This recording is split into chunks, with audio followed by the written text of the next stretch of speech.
The submarine is the first war machine ever to be built with stealth as its principal attribute. We hear a lot about stealth technology these days, but the basic approach is the same one that motivated the earliest submarine designers. The idea is easy: to create a weapons delivery platform which will be all but invisible to its enemies while it makes its approach to a target, and during its subsequent escape after attacking. To put that idea into practice, though, is far from easy, and in the case of the submarine has consumed millions of man-hours across the centuries. And of course, as in every other field of military technology, no sooner is a new weapon devised than active steps are taken to counteract its effectiveness. This then is the story both of submarine warfare and of anti-submarine warfare, usually abbreviated to ASW.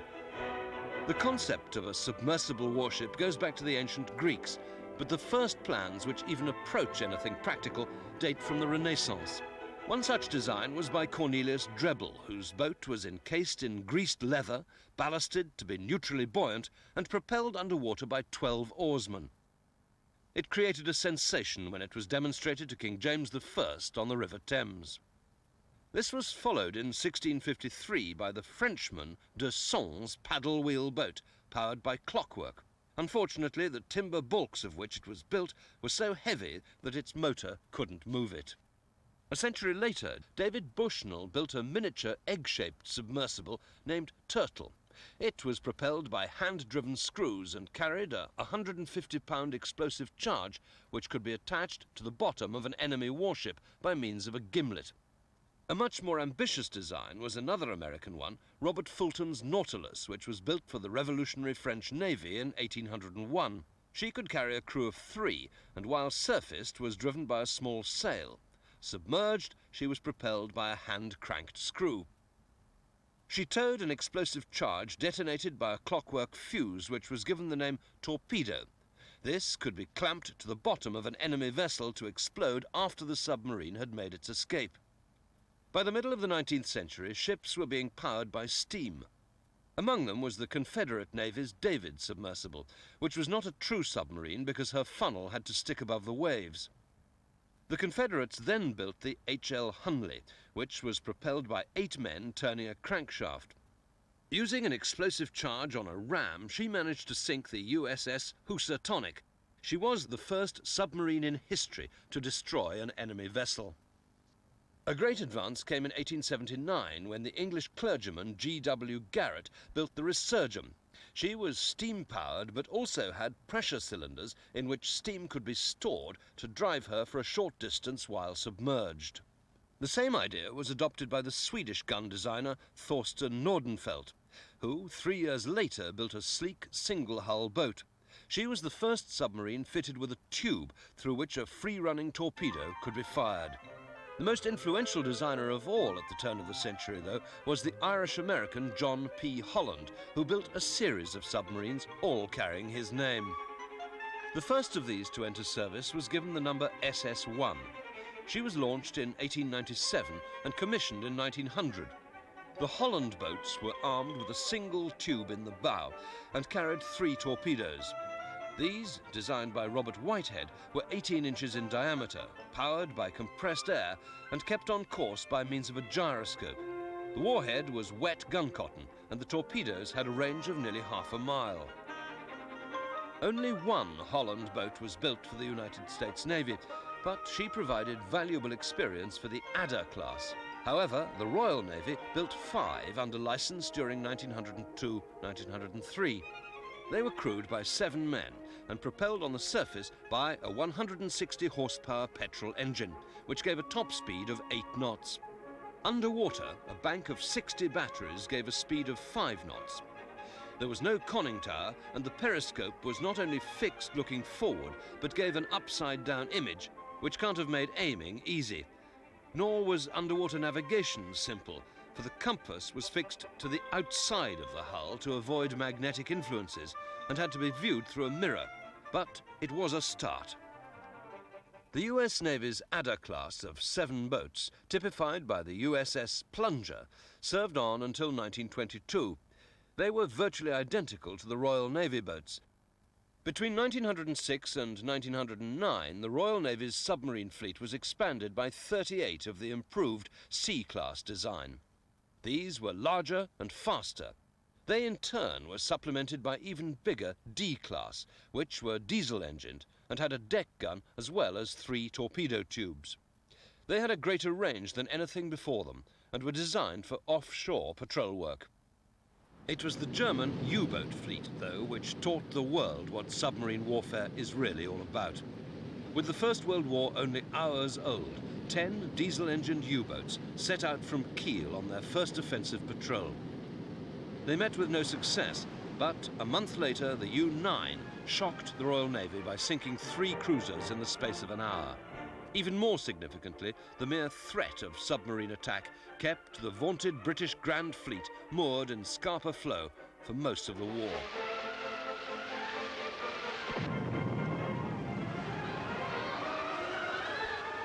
On the 8th of May 1915, the U-boats hit banner headlines with the sinking of the passenger liner Lusitania.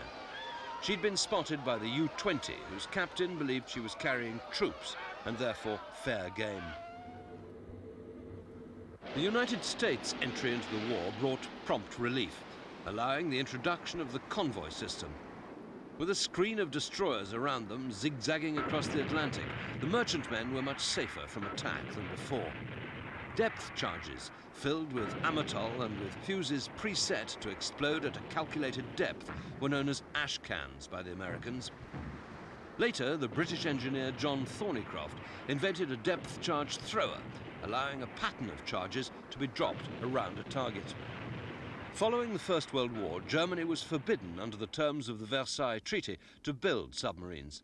But 2 years after he came to power in 1933, Adolf Hitler ordered the creation of a new fleet, most being built by Krupp at Kiel. The principal German U-boat during the Second World War was the ocean-going Type 7, typified by the Weddigen flotilla, seen here in 1937. This was named after the First World War ace, Otto Weddigen, who had sunk the 3 British cruisers in 1914. Germany only had a small fleet of 48 U-boats at the beginning of the war, but under the energetic direction of Grand Admiral Karl Dönitz, this was expanded rapidly and became even more of a major strategic weapon than in the Great War. After the fall of Norway and France in 1940, the Germans had the added advantage of being able to use ports such as Lorient, Brest, Saint-Nazaire and Cherbourg, which allowed their U-boats to roam further and for longer periods. On top of this, Germany had the long-range Focke-Wulf Condor reconnaissance aircraft, which could spot convoys at a distance and radio their positions to the U-boats. The period up to December 1941 was known as the happy time to the U-boat crews, who, roaming from the coast of Canada to West Africa, were so successful that Allied shipping losses exceeded replacements by 7 million tons. Even the entry of America into the war in December 1941 brought no immediate respite. For Dönitz immediately concentrated his wolf packs of 15 or more submarines working together along the eastern seaboard of the United States. Initial American losses during 1942 were hideous, and successful counterattacks few and far between. But gradually the Allies began getting their act together. Small aircraft carriers were hastily built as convoy escorts, forcing the U-boats to remain submerged during the day and sending the patrolling Condors packing. The Battle of the Atlantic came to a head in March 1943, when, after losing 21 merchantmen from one convoy for the destruction of a single U-boat, the escorts of the next convoy triumphed, sinking 7 German submarines for the loss of only 12 merchantmen. This was the turning point, and despite technical developments of their own, such as the acoustic torpedo, which homed in on the sound of the ship's propellers, and the schnorkel, which allowed the submarines to run their diesel engines while submerged, Germany's happy time was over. U-boat losses mounted rapidly, and after D-Day in June 1944, they were unable to operate with their former impunity from their reinforced pens in the French ports. But by this time, the European war was, to all intents and purposes, over. The Italian Navy sent 25 submarines to Bordeaux after the fall of France to reinforce the U-boats. They proved a mixed blessing, sinking only one ship in 2 months, and were sent by Dönitz to the Azores. Germany and Italy were not the only foes, of course, and in Japan much pre-war thought had been given to the demands of a conflict with the United States. This resulted in designs like the I-68 class, which had a high surface speed of 23 knots and could manage 8 while submerged. In late 1944, the Japanese reactivated their old pre-war I-153 class submarines as transports for the Kaiten human torpedo. To begin with, these had an escape hatch, but this proved difficult to operate, and the Kaiten became a kamikaze weapon with the volunteer crew of 1 or 2 men sealed inside. The human torpedoes displaced between 8 and 18 tons and had 3,000 to 4,000 pound warheads. About 50 Kaitens were used operationally, but with little success. Compared with the Germans, the Japanese submarine fleet achieved comparatively little and never threatened the outcome of the war. Not only were the distances involved vastly greater, but American intelligence had cracked the Japanese naval code, and the US Navy was thus able to zero escorts in with what, to the Japanese, must have seemed almost magical accuracy. It was the United States destroyer escorts which really won the war against the Japanese submarines. Equipped with radar, sonar, radio direction finding equipment, and multiple depth charge launchers, they exacted a terrible toll. Meanwhile, an awesome and virtually limitless source of power had been discovered with the harnessing of the atom. This would finally free the submarine from its earlier constraints. The first vessel to benefit from nuclear power was the USS Nautilus, named after the famous vessel in Jules Verne's 20,000 Leagues Under the Sea. Taking 2 years to build, Nautilus was powered by a Westinghouse pressurized water reactor, which turned ordinary seawater into high-pressure steam to drive her twin turbines. The same process was also used to produce fresh water for drinking, washing and cooking, and more than enough electricity to provide for all the submarine's power needs. The only restrictions on the length of time the boat could stay submerged were food and the crew's endurance. On top of this, the Nautilus could sustain a submerged speed of over 20 knots for nearly a month if need be, enabling her to keep up with the naval task forces or engage fast-moving surface vessels. Nautilus was launched on the 21st of January 1954 and commissioned at the end of September the same year. The shape of her hull was based on that of the high-speed Guppy class. Nautilus put to sea for the first time on the 17th of January 1955, radioing back the historic message, "Underway on nuclear power." Although she was a US Navy warship and armed with 6 21-inch torpedo tubes in her bows, everyone knew she was an experiment, and she had auxiliary diesel and battery-operated engines in case of a main power failure. But she did pose an immediate problem for ASW theorists, for her speed and operating depth meant that far more sensitive long-range sonar was needed, as well as new weapons to replace the conventional depth charge. The beginning of the nuclear age obliged every navy in the world to rethink its anti-submarine defenses. The first SSNs to feature the teardrop-shaped hull were the Skipjack class. The new hull increased submerged speed to 30 knots and improved maneuverability. The 5 Skipjacks built between 1958 and 1960 had 6 21-inch torpedo tubes and carried a crew of 93. 20 feet longer and 800 tons heavier were the Thresher class SSNs, later redesignated Permit class after the loss of the nameship in 1963. They were armed with Subrock missiles as well as torpedoes. Subrock is a rocket-propelled missile launched from a standard torpedo tube on a pre-programmed course. Supersonic in flight, it has a range of 35 miles. When it reaches its target, the warhead detaches and sinks to the required depth before exploding. Its warhead is a nuclear depth charge with a lethal radius of 5 miles. An experimental SSN launched in 1969 was the Narwhal, an enlarged and refined Permit-class boat with a new type of free circulation reactor. One of the biggest problems with most nuclear submarines is that the sound of the massive water pumps needed to supply their reactors is detectable by sonar at very long range. This new system was designed to reduce noise levels and, in a modified form, is used in the more modern Ohio class. 37 of the Sturgeon class were constructed between 1966 and 74. These were the first true hunter-killer submarines, featuring 4 tubes for conventional torpedoes or sub-rock, mounted amidship to help them engage enemy submarines. This arrangement freed the bow section for more powerful and sensitive sonar. Displacing 4,600 tons submerged and capable of over 30 knots underwater, the Sturgeon class carry a crew of 107.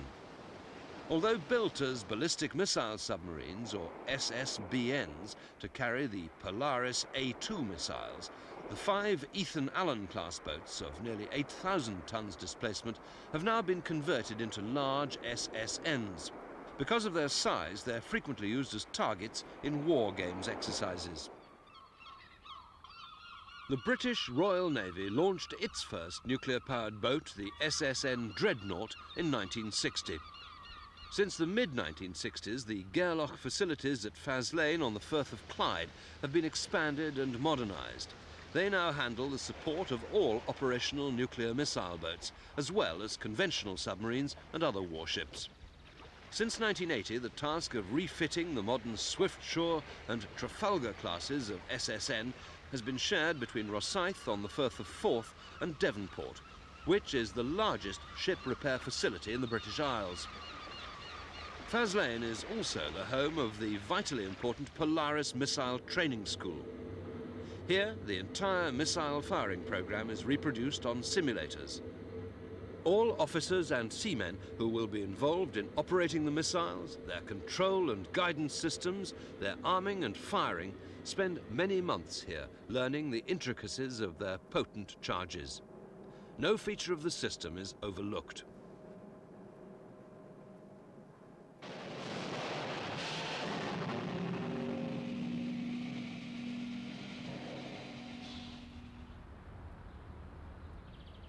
Near Faslane, there is a massive underground ammunition depot where Polaris missiles are stored and maintained in readiness.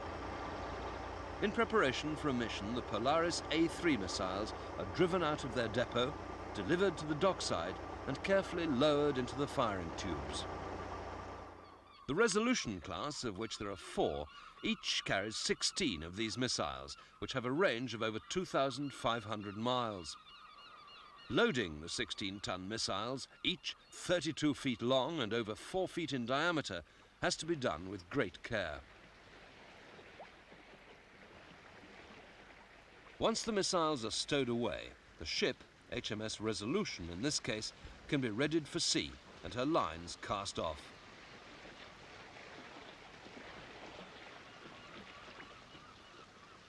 Escorted by tugs, the 8,400-ton boat slips quietly down the Clyde and heads for the open sea to put all that training into practice. One difference immediately apparent between British and American nuclear submarines is that the British boats have their diving planes either side of the bow instead of on the sail. Details of the Type 2001 and 2007 sonar equipment on the Resolution class are secret, but the boats also have navigation radar and both inertial and satellite navigational systems, as well as a low-frequency radio antenna. They have 6 bow tubes for Tigerfish Mark 24 torpedoes to defend themselves against enemy hunter-killer submarines. On the surface, they cruise at 20 knots, but their pressurized water reactor and geared turbines driving a single shaft give an underwater speed of 25 knots. Finally, well out to sea, HMS Resolution begins flooding her ballast tanks and slowly dives beneath the surface.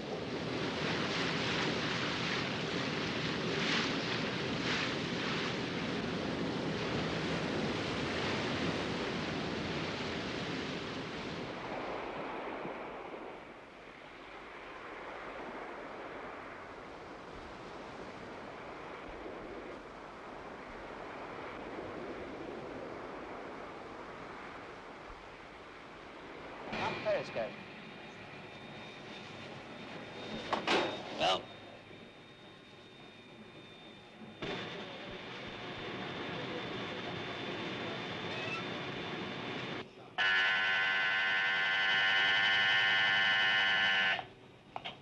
action stations, set condition 1SQ.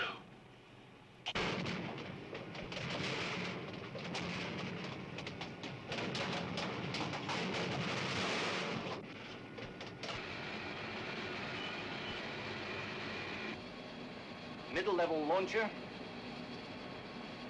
Set firing unit to ready. Tube 4. The launch control officer removes the firing switch from its safe, and after the captain has given permission to fire, the missile is primed by automatic machinery ready for launching. The launch tube itself is pressurized to more than the ambient water pressure outside the hull. All systems are carefully checked. Finally, the missile is blown out of its tube, its solid fuel rocket motor blasting it into the stratosphere for the long journey to its target. Although the Polaris A3 has been updated by the Cheveline program and has 3 independently targeted 60-kiloton warheads, it's shortly due for replacement by Trident. The USS George Washington was the world's first ballistic missile submarine, or SSBN.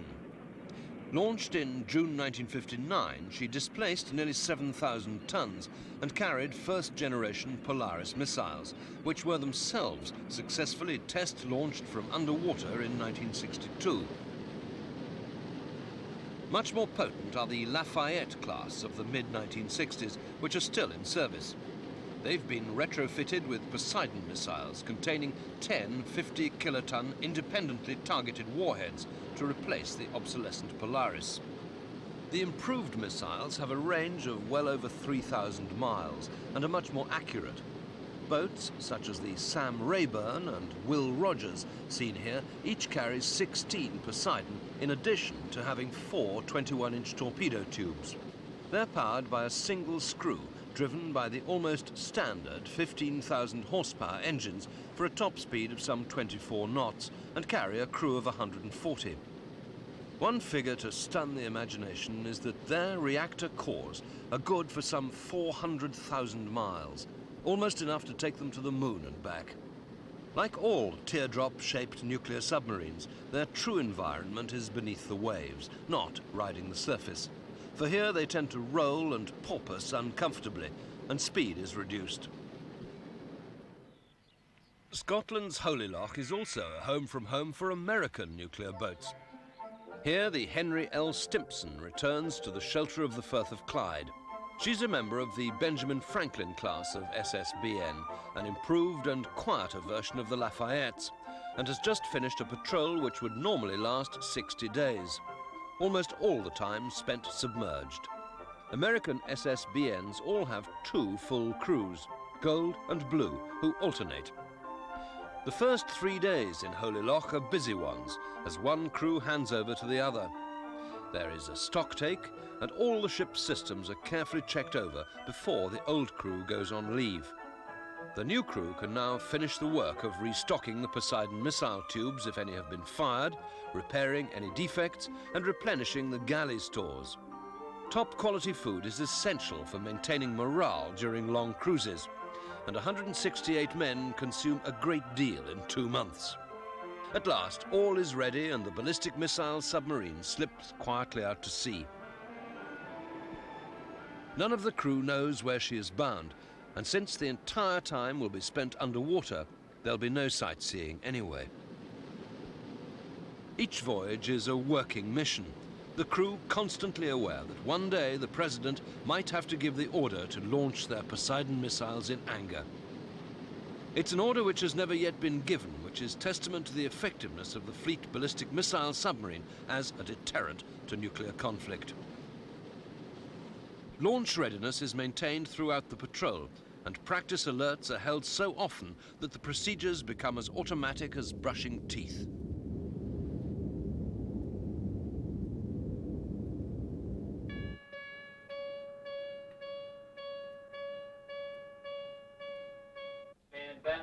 Intelligence missile for WSRT. Spin up all missiles. Okay, we're on course 220. Head 1/3. No sonar contacts. No evolutions in progress. You have 2 R-114s and a launch. I relieve the deck in the concert. And relieve.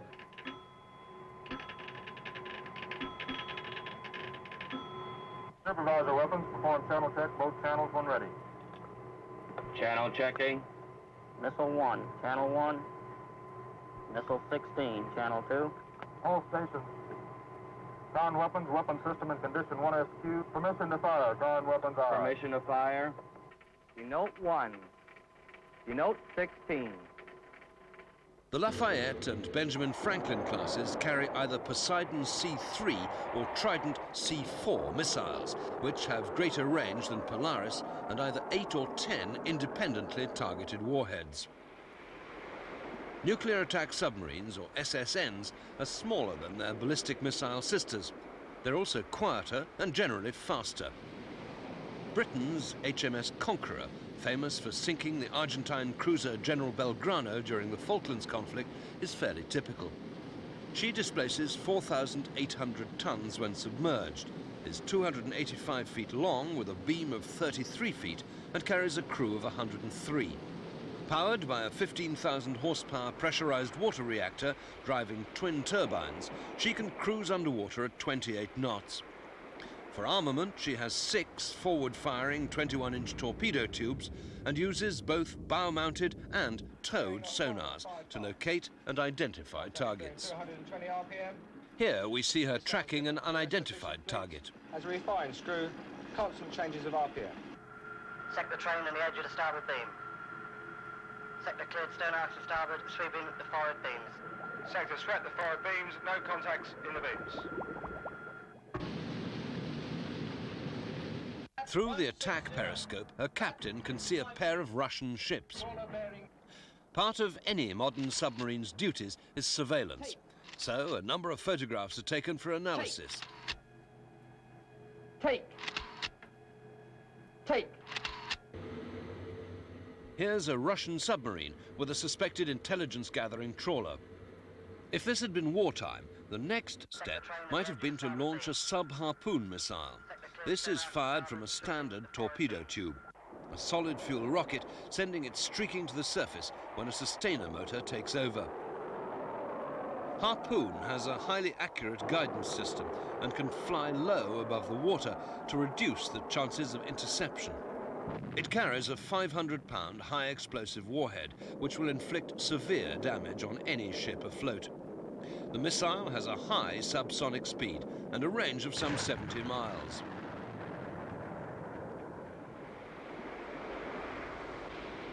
The Trafalgars are the most recent class of British hunter-killer submarine. Commissioned in the 1980s and early 90s, they're quieter than earlier boats. Their pressure hulls and outer surfaces are covered with sonar-absorbing anechoic noise reduction tiles. As well as Harpoon, these boats are also armed with the Mark 24 Model 2 Tigerfish, or the more advanced Spearfish torpedo. Tigerfish is a wire-guided torpedo with an active seeker for its final approach to a target. Battery-powered, it has a range of nearly 20 miles at a speed of 35 knots and was specifically developed to counter the threat posed by modern, deep-diving, high-speed Soviet submarines. Like the Royal Navy, the United States Navy employs simulators to train its submarine crews in their duties. The sophistication of these simulators allows the instructors to recreate a wide variety of emergency situations, so that the crew will know what to do when one arises for real. The course is deliberately tough, and 1 out of every 7 trainees fails. This is far cheaper, in terms of lives as much as anything else, than having a man fail to respond correctly in a genuine emergency.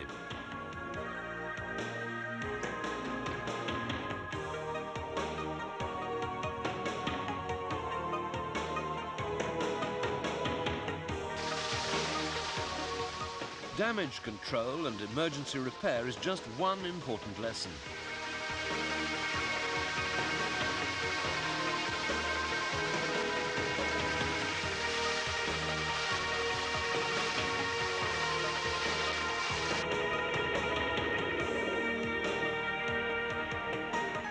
technique of escape from a stricken submarine at depths up to 600 feet using the Momsen lung apparatus is also taught. The possibility of having a submarine disabled and lying on the bottom outside the reach of normal help is ever present, despite modern safeguards. The United States Navy is therefore not alone in having its specialized DSRVs, or Deep Submergence Rescue Vessels. These are small enough to be airlifted to the scene of a disaster and can mate their hatches to those of most NATO submarines to bring the crew out safely. The DSRVs can also be carried by two purpose-built submarine rescue ships, the USS Pigeon and Ortolan.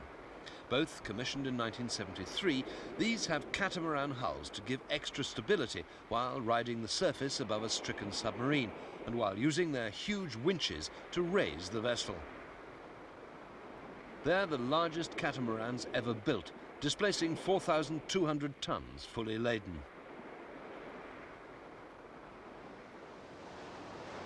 Apart from the converted Ethan Allen class, the United States Navy's Los Angeles attack submarines are larger than any previous SSNs. The name ship was launched in 1976, and over 50 have since been built. The USS Cincinnati was the 6th boat in the class, launched from Newport News in February 1977. 360 feet in length, she displaces almost 7,000 tons when submerged.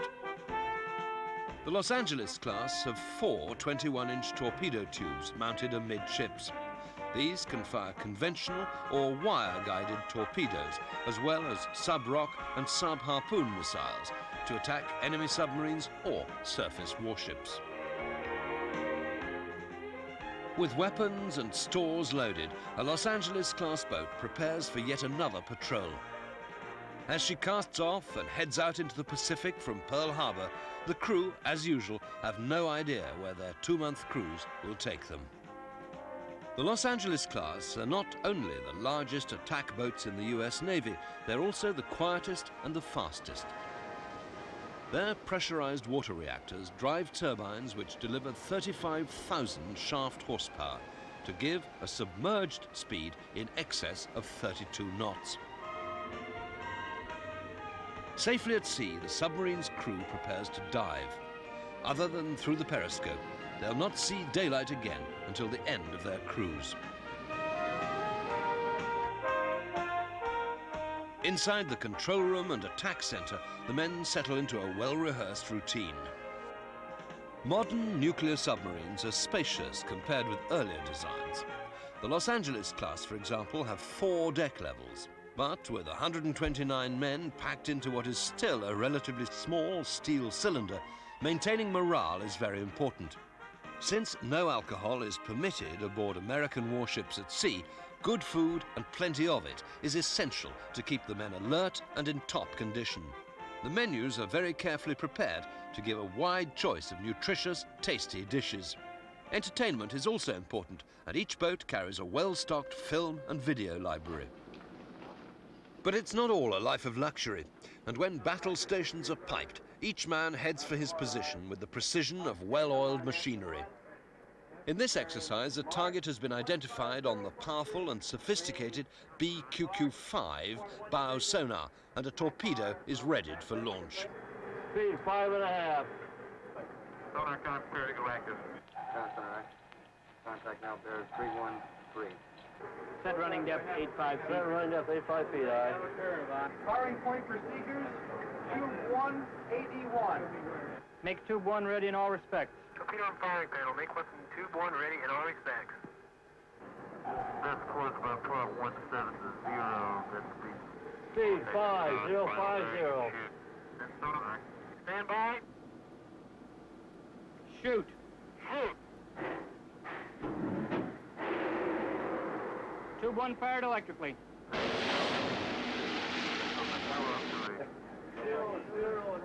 The Los Angeles class can also carry BGM-109 Tomahawk cruise missiles. Early boats of the class launched these through their torpedo tubes, but new boats have 12 vertical launch tubes, and earlier vessels are being retrofitted. The missile leaves the water propelled by a solid fuel rocket, which is then discarded to let the turbofan engine take over. Tomahawk exists in two submarine-launched versions. One is armed with a nuclear warhead and has a range of nearly 1,500 miles for use against targets on land or, for example, a carrier battle group. The other version has a conventional high-explosive warhead with a range of 700 miles for use against single-ship targets. The missile has sophisticated terrain-following radar, which its computer constantly matches against the programmed flight plan. And the Gulf War gave undeniable proof of its incredible accuracy. If weaponry has grown increasingly sophisticated, accurate and lethal, the actual techniques of anti-submarine warfare have largely remained unchanged for decades. Although the hunter-killer submarine has come into its own in recent years, the surface hunter-killer group remains a vital part of all major navies. All anti-submarine warfare operations break down into four phases. Detection, which places the submarine within a large but defined area. Classification, the actual identification of the target. Localization, in which the target is pinned down. And finally, the attack. Tracker and search planes and helicopters operating from the carriers which form the heart of each ASW hunter-killer group are the weapons which pin down the target, using sonar buoys or magnetic anomaly detectors. Helicopters using dunking sonar and operating in teams can triangulate a submarine's position with remarkable accuracy. Fixed-wing aircraft and helicopters can both also carry depth charges, missiles, torpedoes or mines. Whatever weapons are used, though, speed is of the essence in destroying it before it can slip away in the depths. ASROC was one of the earliest standoff weapons designed for use aboard anti-submarine destroyers. Either a 1-kiloton nuclear depth bomb or a standard Mark 46 torpedo was fitted with a solid fuel rocket motor and launched to a range of just over 6 miles. Another development was Dash, a small unmanned helicopter carrying a pair of torpedoes. The huge growth of the Soviet submarine fleet since the 1950s has posed unending problems for Western naval strategists. The Foxtrot class, built in greater numbers than any modern Western submarine, is a conventional diesel-engined patrol boat, given the designation SSK. With 3 engines and 3 shafts, they are highly maneuverable, although slower than an SSN, and have a formidable armament of no fewer than 6 bow and 4 stern torpedo tubes. Conventional diesel-engined submarines armed with cruise missiles such as the Soviet Juliet class are designated SSG, while a nuclear-powered boat is SSGN. The Juliets are essentially enlarged Foxtrots, with elevating launchers for 4 SSN-3 Shadok missiles. These first-generation cruise missiles lack internal guidance and have to be directed onto their target by an aircraft. They're still potent weapons with a thermonuclear warhead and a range of about 120 miles.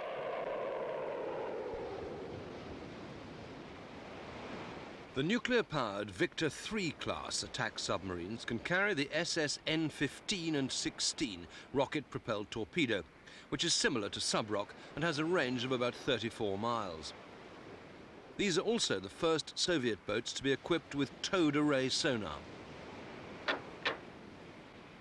The Delta-class SSBN carries 12 or 16 SSN-8 intercontinental ballistic missiles, which far outrange Polaris or Poseidon.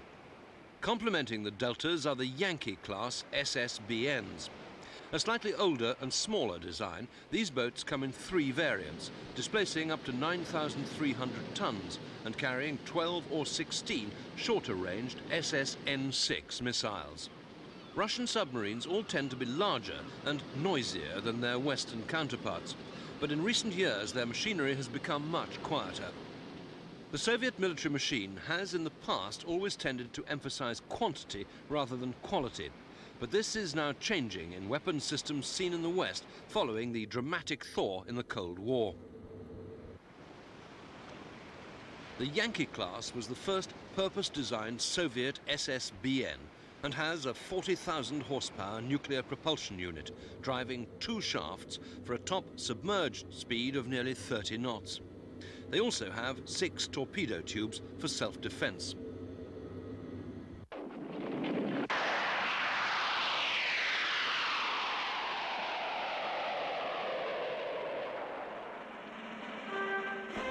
At 25,000 tons submerged displacement, the Soviet Typhoon class are the largest submarines ever built. They're 558 feet long and have a beam of an incredible 75 feet, achieved by fairing 2 pressure hulls side by side.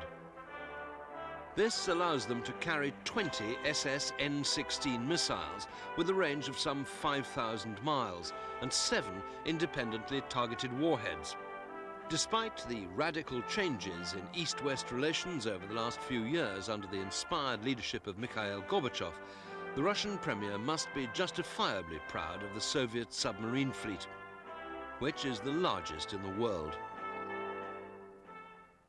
Nor has the Soviet Navy neglected anti-submarine warfare, and the Kiev-class aircraft carriers are specifically built for the ASW role. Each Kiev carries 18 Kamov Ka-25 Hormone helicopters, as well as 12 vertical takeoff Yak-36 Forger jets. The rather inelegant Kamov helicopter is actually one of the world's best anti-submarine aircraft. Its equipment includes a chin radar antenna, a magnetic anomaly detector, and a dunking sonar deployed on a long cable.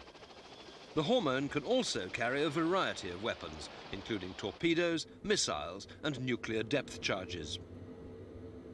Another potent anti-submarine weapon carried by the Kiev class is the RBU-6000 multi-barreled rocket launcher. This fires 300mm unguided rockets out to a range of over 6,000 yards.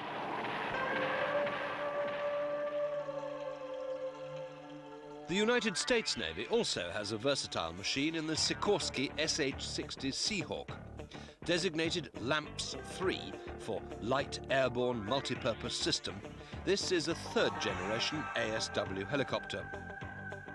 It carries a search radar in the nose, a towed magnetic anomaly detector, an acoustic processor, and an electronic surveillance system. In the port side of the fuselage are launch tubes for 25 sonobuoys, while for weaponry, the Seahawk normally carries a pair of Mark 46 lightweight torpedoes.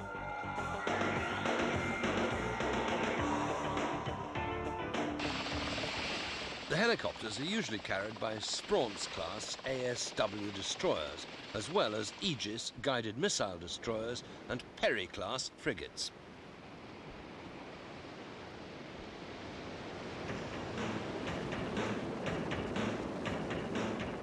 The principal anti-submarine helicopters in the Royal Navy are the Westland Lynx and the larger Sikorsky Westland Sea King. Seen here being readied for operations from an Invincible-class carrier, the Sea King is larger than the Seahawk and, in the anti-submarine role, normally carries a crew of 4. The Royal Navy's Sea Kings are designed to operate completely independently of surface ships when hunting and attacking submarines. They're twin turboshaft engines giving a speed of 144 knots. On top of this, the latest HAS-5 version has an endurance of 5 hours, allowing it to hover above the position of an enemy submarine for prolonged periods. A valuable survivability feature is that the helicopter's boat-shaped hull and retractable undercarriage allows it to float. The Sea King integrates sonar, radar, Doppler and automatic flight control systems in a complete ASW package. New sensors currently being introduced will extend its useful service life for many more years. It carries both dunking sonar and Jezebel miniature sonobuoys, whose data is processed by the Marconi Lightweight Acoustic Processing and Display System, or LAPADS. This can also evaluate information from other sonobuoys dropped by Nimrod maritime patrol aircraft. The Sea King can carry a formidable variety of weapons, including 4 Mark 44, Mark 46 or Stingray torpedoes, Mark 11 depth charges or nuclear bombs. Sea King currently equips 7 Fleet Air Arm squadrons. Because nuclear-powered boats are very expensive, there remains a firm place for the conventional diesel-engine submarine, or SSK. Hauwaldswerk, Deutsche Werft at Kiel in Germany have built up an enviable business, constructing attack craft for the Bundesmarine, as well as for export. Among other refinements, HDW have succeeded in building hulls of non-magnetic steel to make their boats less vulnerable to influence mines. Typical of the 1970s designs is their Type 206, a 500-ton coastal patrol vessel with 2 shafts and a top submerged speed of 17 knots. It has 8 torpedo tubes. Rearing to the surface is a Type 209, and export design slightly larger than the Type 206. It has more sophisticated sensors, as well as a remarkable underwater sprint speed of 23 knots for up to an hour. These boats have a patrol endurance of 50 days and have been bought by the Greek and Turkish navies, in addition to several countries in South America. With a crew of only 33, they're among the most successful modern submarines. HDW's designers, IKL of Lübeck, have also come up with a remarkable self-contained submarine escape system, shown here during trials with a Type 1500. It consists of a spherical pressure module with a buoyancy tank on top. The crew sit inside in 2 tiers. Although conditions are obviously cramped, the sphere can rescue the entire crew without outside assistance. When the module reaches the surface, a snorkel lets in fresh air until a rescue vessel arrives. The French Navy has also persevered with the conventional diesel-engine submarine, one of its most successful post-war designs being the Daphne class. Great effort was devoted to making these boats as silent as possible, with all mooring eyes, for example, retracting flush into the hull.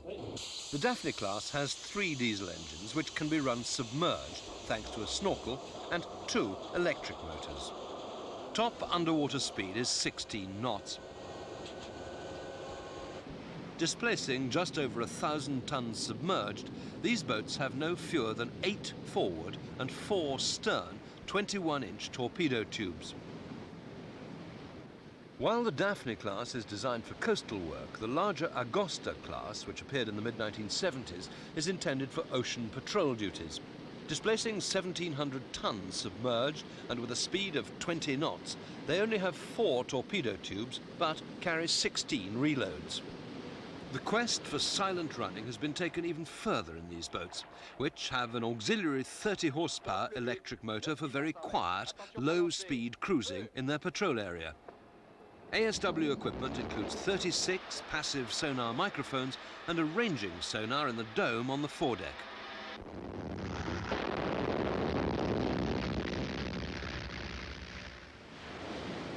The French Navy was slower to adapt to nuclear propulsion, and the first Rubis class, SSN, didn't join the fleet until 1982. The clean lines show the influence of the teardrop hull. These boats have 4 torpedo tubes and can also fire SM-39, the tube-launched version of the Exocet anti-shipping missile. Their nuclear power plant gives an underwater speed of 25 knots.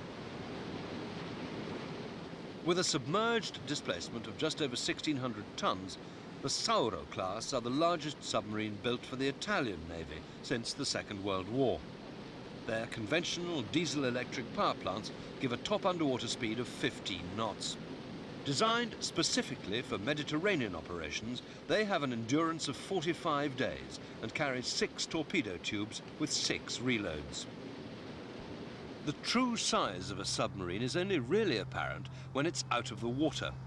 And this is a comparatively small boat, the 2,400-ton HMS Unseen. Second in the Royal Navy's new Upholder class of SSK, and also intended for export. These boats are the first diesel-electric submarines built in Britain since the early 1960s. They include all modern weapons systems as fitted to nuclear boats, including towed array sonar. They're also reported to be the quietest submarines in the world.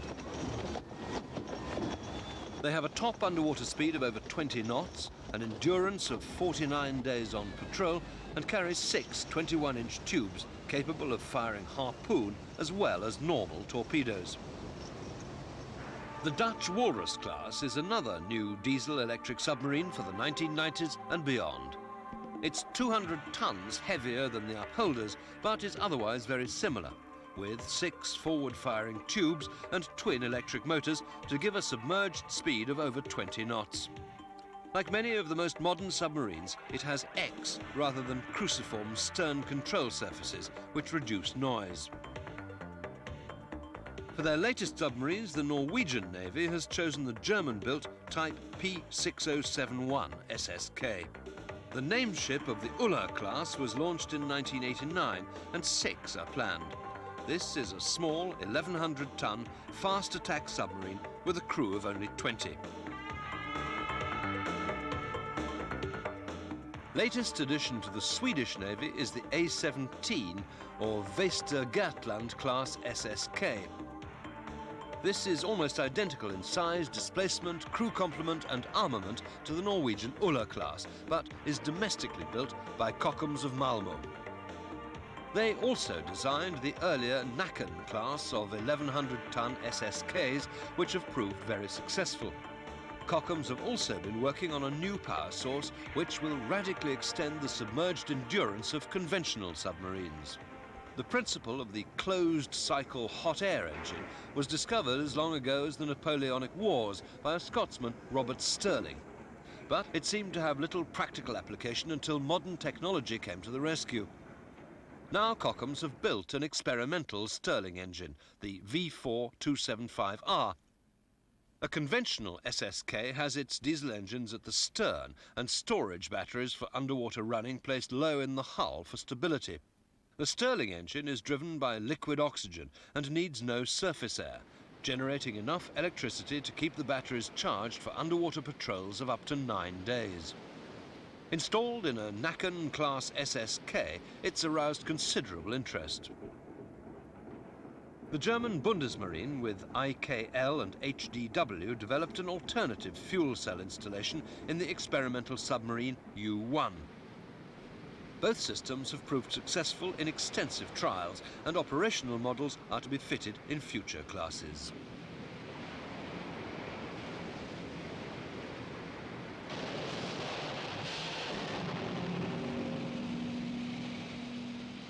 Whatever new engine developments may bring in the future, the nuclear-powered ballistic missile submarine remains the cornerstone of strategic deterrence.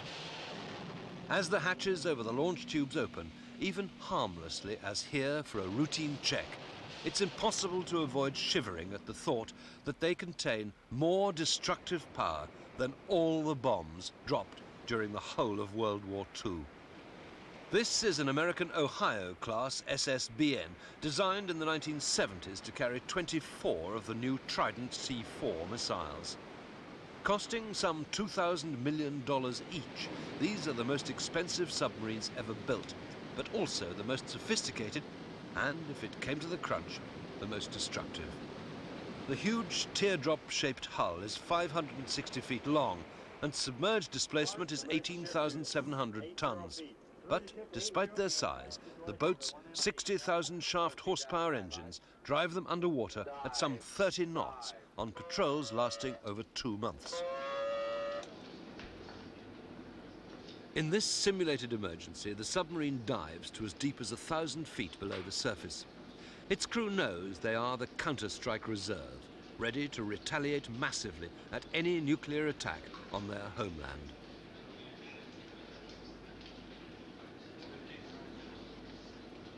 If the missiles ever have to be readied for firing in anger, the first weapons to be prepared would be the torpedo tubes, since enemy retaliation will be swift and the submarine must prepare to defend itself.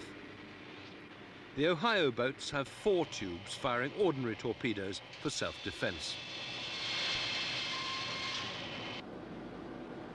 Man battle stations missile.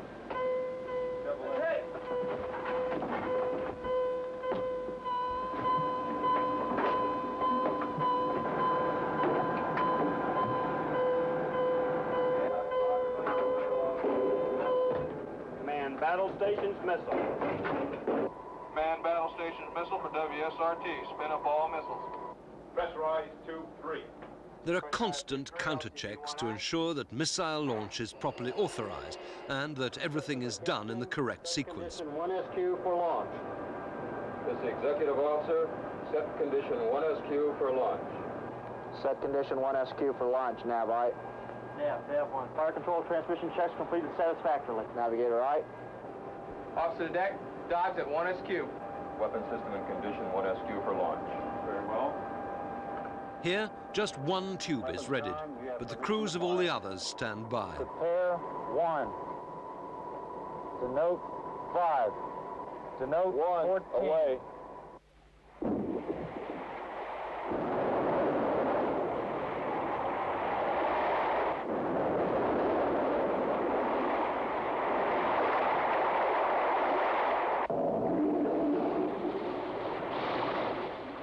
As Trident missile number 3 streaks for the surface on a column of compressed gas, before the first of its 3-stage rockets ignites, it could be headed for a target anything up to 4,400 miles away. And inside its nose are 8 independently targeted 100-kiloton warheads.